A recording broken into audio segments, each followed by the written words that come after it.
the abundancy in which you're seeing it on Alibaba is ridiculous, right? People want to get quotes quickly. Factories know that you're in a rush. I would say the large majority of this type of mistakes comes from our onboarding phase is something we get a lot of questions about. Why do we have one? What does it entail? Why do other people seem to be doing what we're doing for free? So I'll start with why we set up the onboarding phase. And I think the long and short of it comes down to the way that companies use the platform of Alibaba, right? People want to get quotes quickly.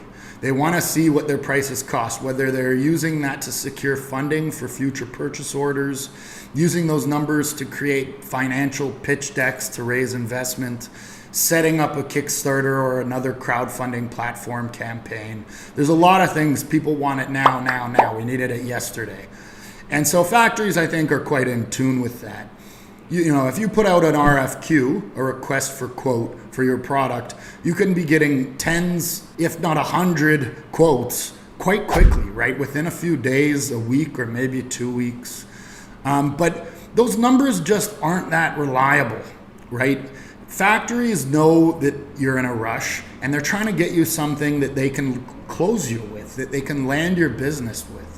Then you start working on the prototype and you're locked in and you're getting all excited, and then that you're ready to do your mass production, but hey, guess what? Pricing went up 15% because we miscalculated and it's actually harder to make. While certainly there are factories that are abusing this, I would say the large majority of this type of mistakes comes from rushed incompetence. Right? Just thinking, yeah, we'll figure it out later. Let's just land the customer, tell them a price.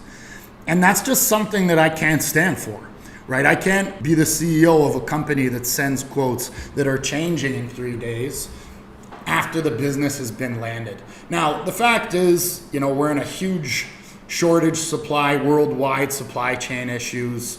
Components are more expensive than they used to be.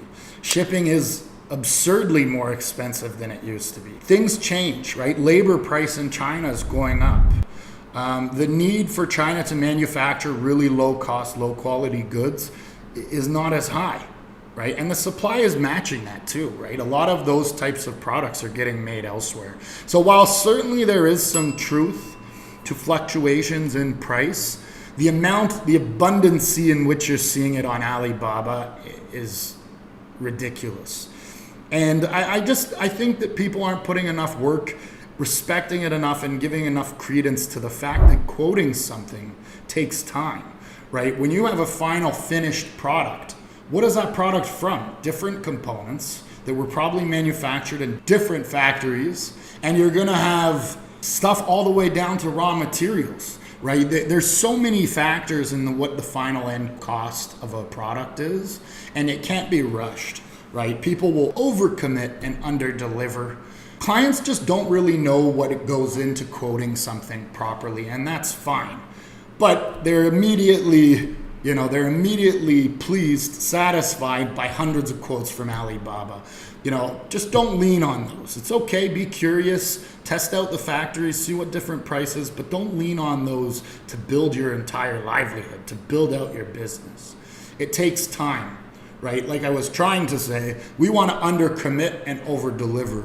We want to be able to give you a price that you can stand by, right? That you can share to financial people, that you can raise investment, that you can plan out your business model, that you can put your pricing for wholesale, retail, every kind of sale that you can imagine, right? Those things take a lot of work and they need to be tiered out differently.